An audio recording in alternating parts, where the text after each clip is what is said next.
Lo más peligroso que el odio es la indiferencia.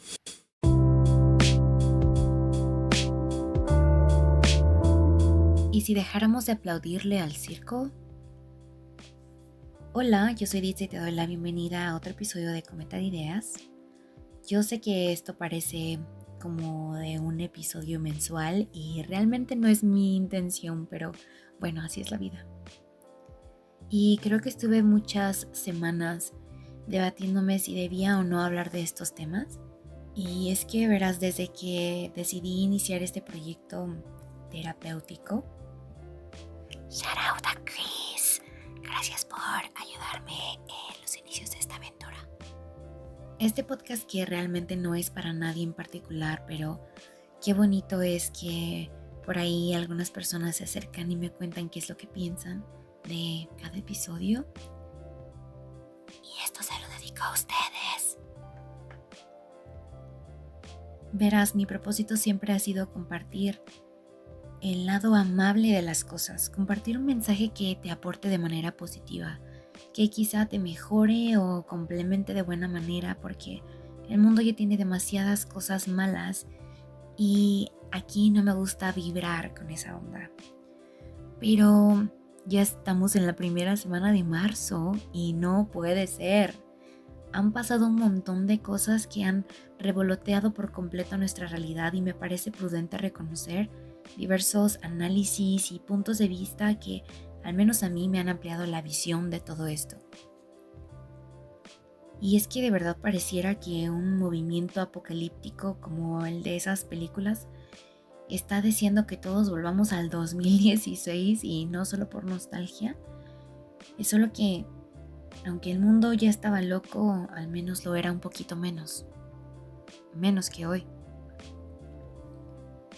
Hoy vengo con noticias y puntos de vista, ideas de carácter bueno y malo.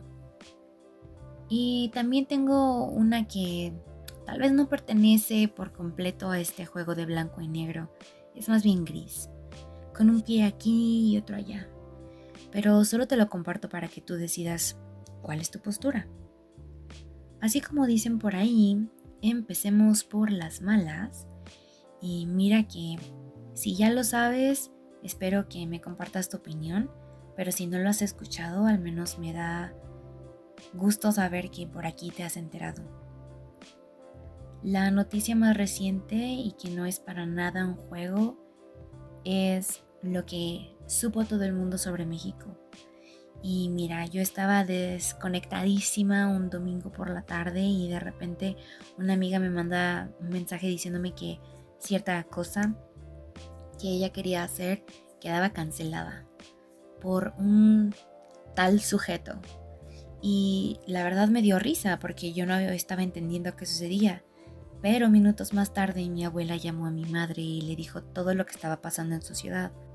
Y después el caos y las llamas siguieron apareciendo en el noticiero y de repente se interrumpió mi cotidiana reflexión dominical.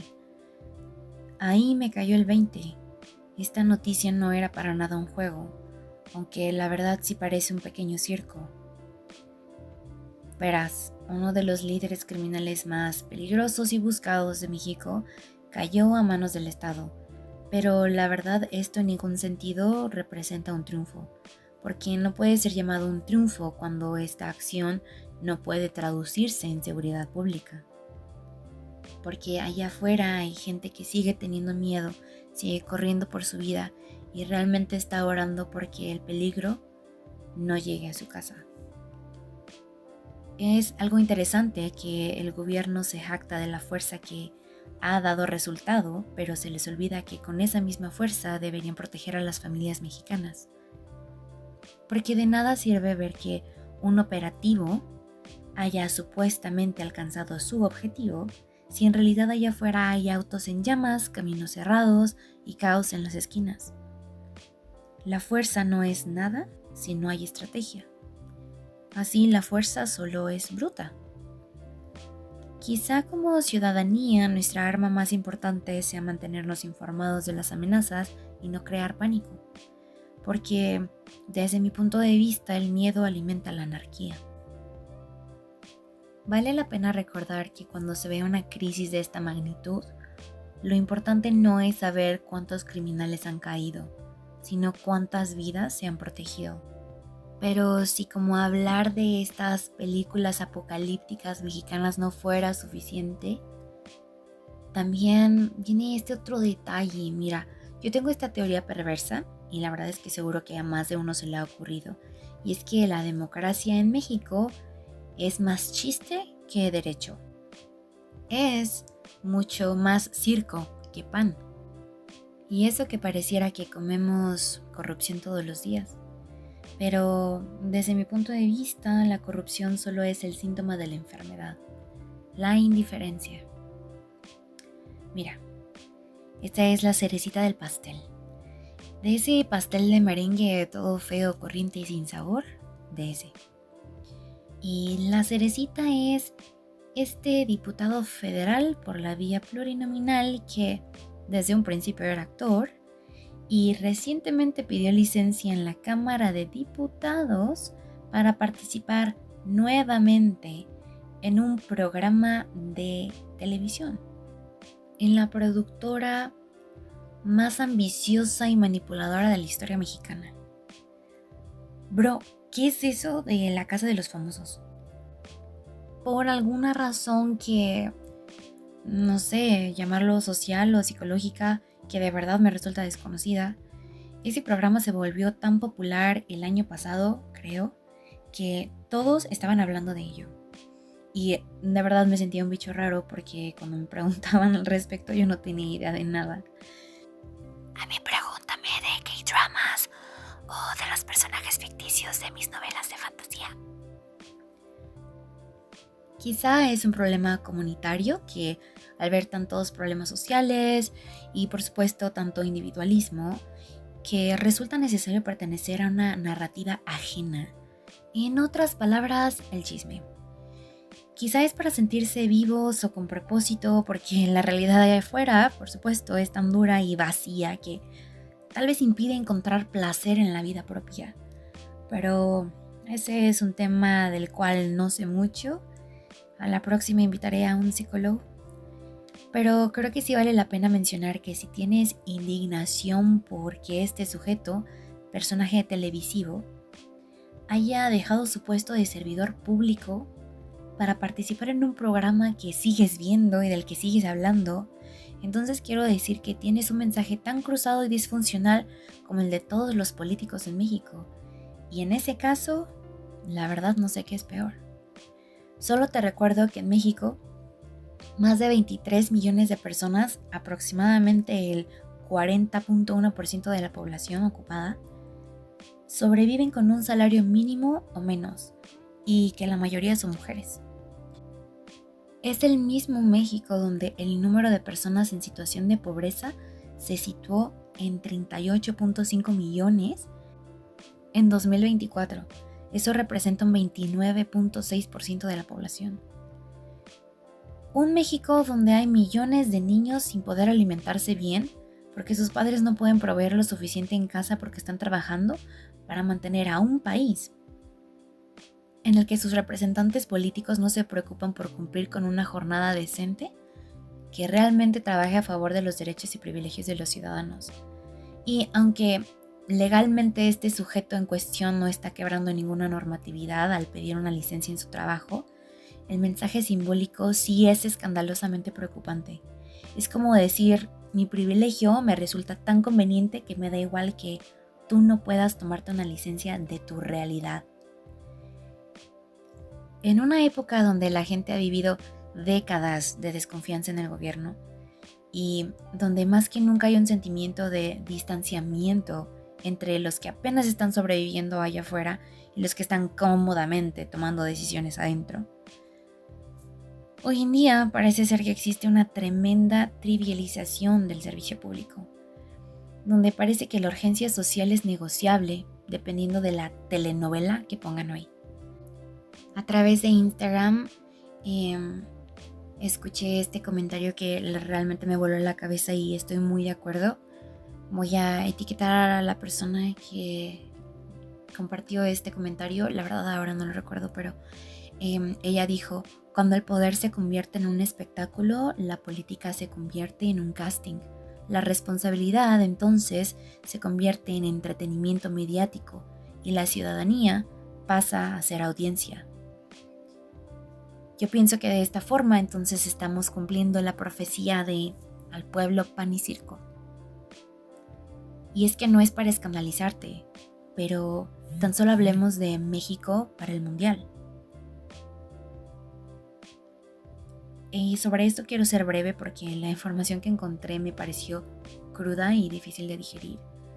Pero esa es la cosa, no porque sea difícil quiere decir que tenemos que taparnos los ojos ante esto.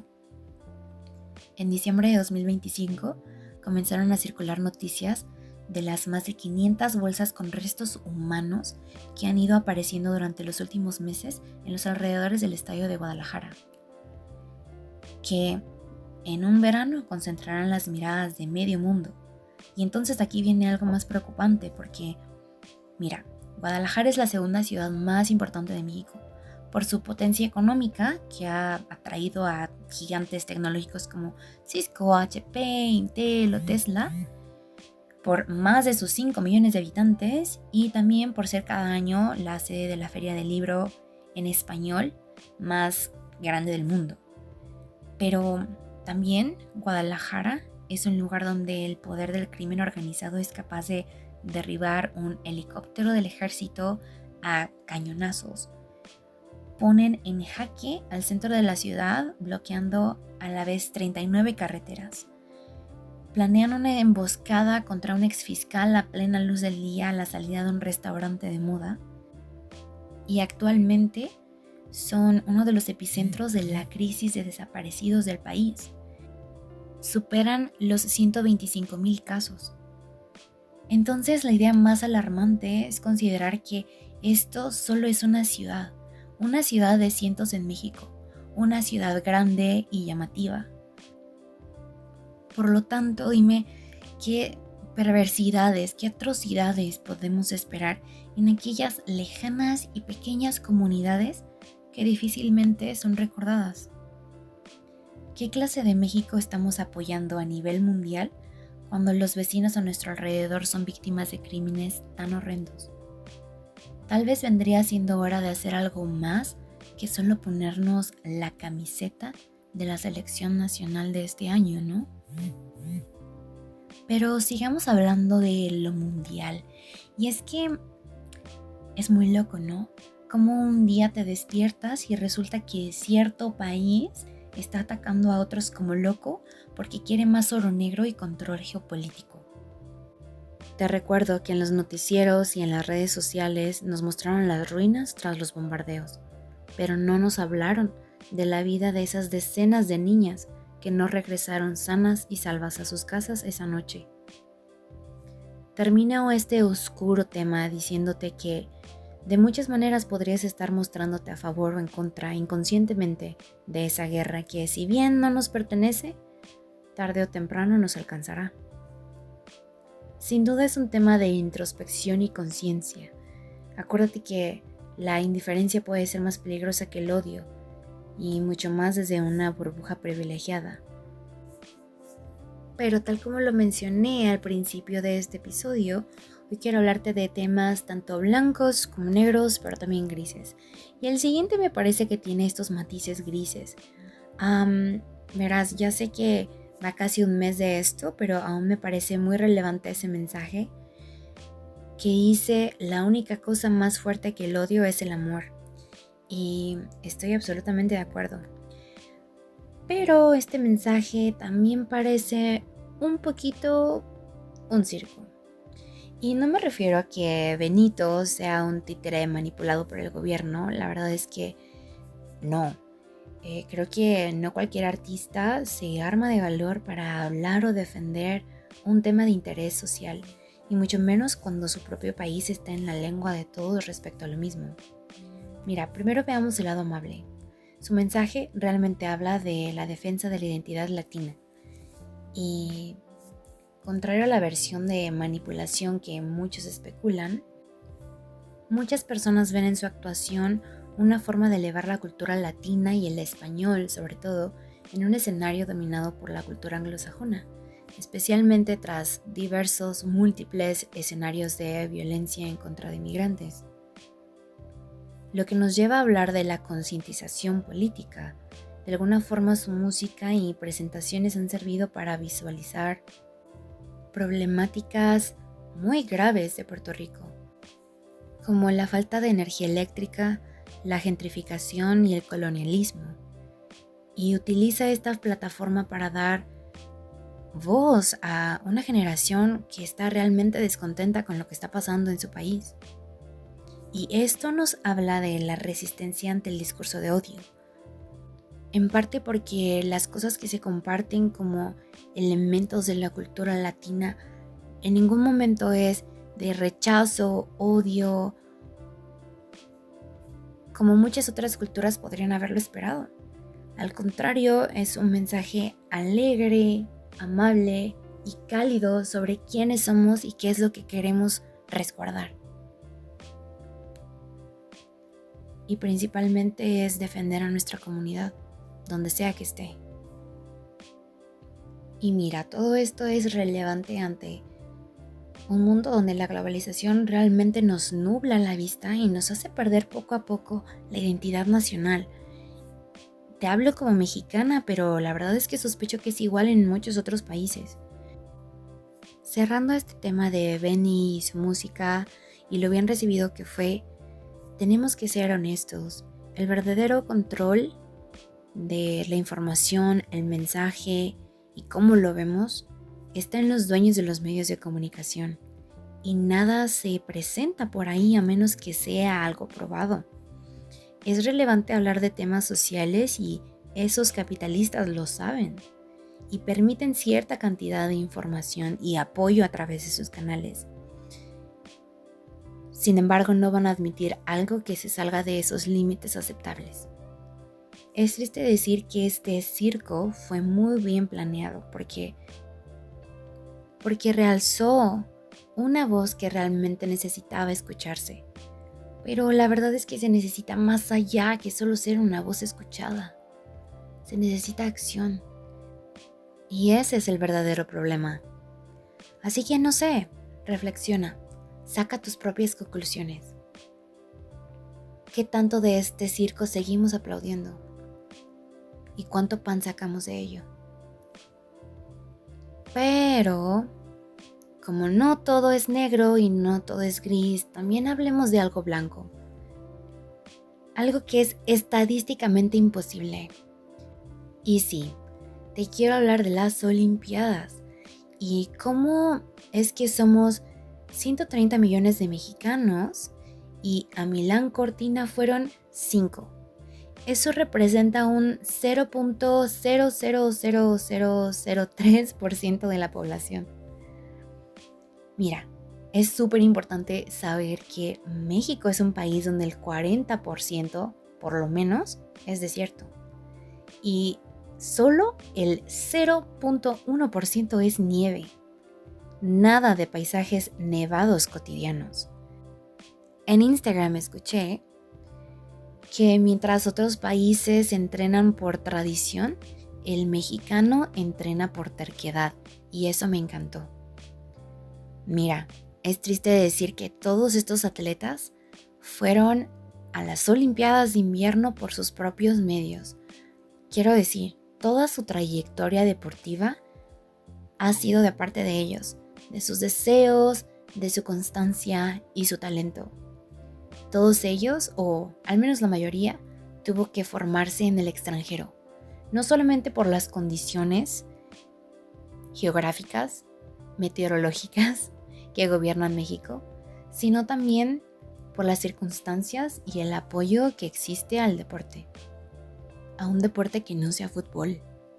Y creo que ni a ese lo apoyan tanto. Así que en los Juegos Olímpicos de Invierno Milano Cortina 2026, la delegación mexicana llevó a 5 atletas. Y aunque ninguno se llevó una medalla, todos pusieron su nombre en la historia mexicana del deporte. Donovan Carrillo en patinaje artístico, Sarah Schlepper, Regina Martínez y Lassi Gagiola en esquí alpino y Alan Corona en esquí de fondo. Rompieron marcas personales. Regina es la primera mujer mexicana en competir en esquí de fondo y Lassi Gagiola debutó en el esquí alpino junto a su madre Sara, siendo la primera dupla madre-hijo olímpica. Así que ya ves, no todo es blanco, gris o negro. A veces puede ser verde, blanco y rojo. No todo espectáculo de pan y circo merece atención o rechazo. Tal vez si aplaudimos prudente y conscientemente, obtendremos pan del bueno. Nos quedaremos con las cosas que nos inspiran y nos mueven, y quizá eso aleje la guerra y acerque el amor.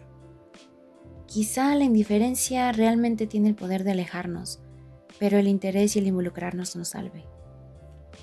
Infórmate, escucha y crea tu propia opinión. Gracias por acompañarme en este episodio. Hasta el próximo. Adiós.